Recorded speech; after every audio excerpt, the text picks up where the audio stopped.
আগামীকাল বুধবার থেকেই কার্যকর নবম জাতীয় পে স্কেল, সাথে থাকছে 40% মহার্ঘ ভাতা। পেনশনারদের জন্য বিশাল সুখবর, অর্থ মন্ত্রণালয়ের চূড়ান্ত নির্দেশ জারি। হ্যালো দর্শক, কালের কণ্ঠ পত্রিকায় চাকরিজীবীদের জন্য একটা গুরুত্বপূর্ণ নিউজ প্রকাশিত হয়েছে। আজকে যারা চাকরিজীবী আছেন তারা ভিডিওটি না টেনে সম্পূর্ণ ভিডিওটি দেখুন এবং আমাদের চ্যানেলটিকে এখনই সাবস্ক্রাইব করুন।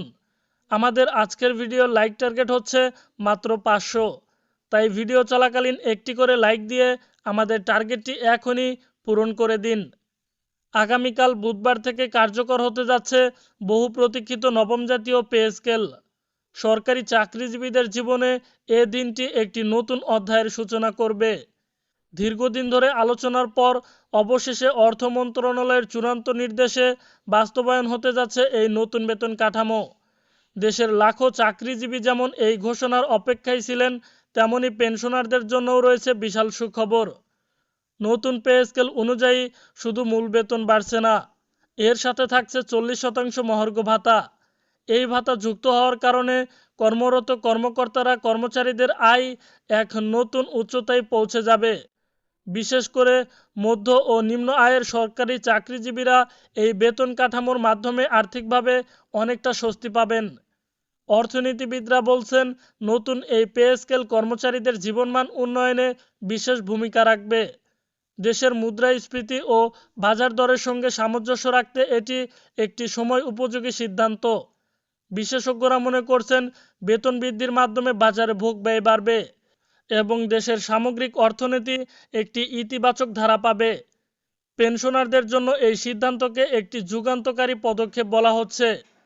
অনেক সময় দেখা যায় অবসর নেওয়ার পর নিয়মিত আয়ের অভাবে তারা অর্থনৈতিকভাবে চাপে থাকেন, কিন্তু এবার নবম জাতীয় পে স্কেলের সাথে পেনশনারদের জন্য ঘোষিত অতিরিক্ত সুবিধা তাদের জীবনে স্বস্তি বয়ে আনবে। অর্থ মন্ত্রণালয়ের নির্দেশে নিশ্চিত করা হয়েছে, অবসরপ্রাপ্ত সরকারি কর্মচারীরাও নতুন ভাতার সুবিধা ভোগ করতে পারবেন। নতুন কাঠামোর ফলে বিভিন্ন গ্রেডে বেতন ব্যবধান আরও সুসংগত হবে। 1:4 অনুপাতে পূর্বের কাঠামো অনুযায়ী যেসব অসামঞ্জস্যতা ছিল, এবার সেগুলো অনেকটাই দূর হয়েছে। এ কারণে পদোন্নতির ধাপগুলোতে থাকবে আরও বেশি স্বচ্ছতা এবং আর্থিক দিক থেকে উন্নতি হবে সুষমভাবে। সরকারি চাকরিজীবী মহলে ইতিমধ্যেই আনন্দ ও উচ্ছ্বাসের ছোঁয়া লেগেছে। অনেকেই বলছেন, দীর্ঘদিন ধরে জীবনযাত্রার ব্যয় বৃদ্ধি তাদেরকে কঠিন পরিস্থিতিতে ফেলেছিল, কিন্তু নতুন বেতন কাঠামো কার্যকর হওয়ার মাধ্যমে পরিবারকে নিয়ে কিছুটা হলেও নিশ্চিত হতে পারবেন।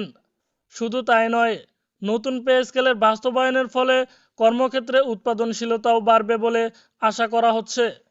কারণ আর্থিক স্বস্তি পেলে কর্মীরা তাদের দায়িত্বে আরও মনোযোগী হবেন। একদিকে পারিবারিক দায়িত্ব পূরণ করতে সহজ হবে, অন্যদিকে রাষ্ট্রের জন্য একটি কার্যকর অবদান রাখবেন তারা। অর্থ মন্ত্রণালয়ের চূড়ান্ত নির্দেশে বলা যায়, আগামীকাল থেকেই অর্থাৎ বুধবার থেকেই এই নতুন কাঠামো কার্যকর হবে। অর্থাৎ চলতি মাসের বেতনেই চাকরিজীবীরা নতুন সুবিধা ভোগ করতে পারবেন। অনেকেই এটিকে দেশের চাকরিজীবীর জন্য একটি ঐতিহাসিক দিন হিসেবে উল্লেখ করছেন। তো দর্শক বন্ধুরা, ভিডিওটি এ পর্যন্তই ছিল। ভিডিওটি ভালো লাগলে অবশ্যই লাইক, কমেন্ট, শেয়ার করে দিয়ে আমাদের পাশেই থাকবেন।